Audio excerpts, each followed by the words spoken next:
Not many on the American high street have much to cheer in the financial crisis. For some, though, business has never been better. Gun shops across the country say sales are soaring, driven by the fear that President Barack Obama will restrict gun ownership and that the recession will mean more crime. Sales are up 50% at this dealer. The shelves for some ammunition are bare.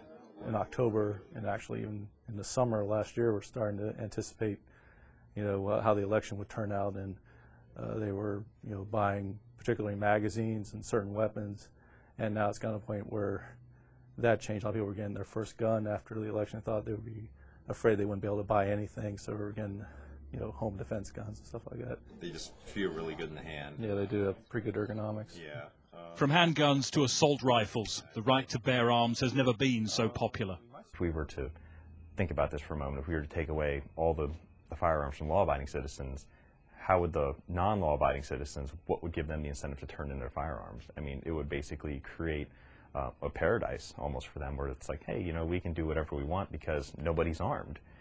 And it's not just the gun shops. Firing ranges like this one in Virginia say they've seen a massive increase in business. Everyone from young women to grandfathers and grandmothers coming in to learn how to shoot. Across the country in the last few months, some 7 million people have applied for the background checks that mean they can own a gun.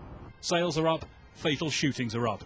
Earlier this month, the city of Pittsburgh mourned 3 police officers gunned down by a man who feared his weapons were going to be confiscated. Colin Goddard survived the Virginia Tech massacre. He was shot as he tried to dial 911. 32 people died that day. Another wake-up call, he says, the U.S. has ignored. Many Americans that have been the victim of this, that have had this happen to them, and we're the ones that you should be listening to. Like, we're the ones that have had this affect our lives. We're the ones that our lives have been changed because of this. I understand that people who haven't had this happen to them, they don't necessarily get a stance on an issue. I wasn't really stood on it until this happened to me.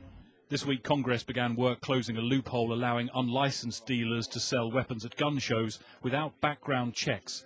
Campaigners believe the gun lobby is stoking people's fears of new anti-gun laws. A lot of people are reacting, in effect, to this advertising the way anyone reacts to advertising. If you say, buy now, say supplies are limited, people run out and buy. And I think that's one of the things that's happening.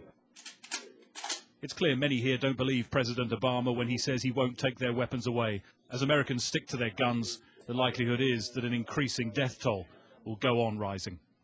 Greg Milam, Sky News, Virginia.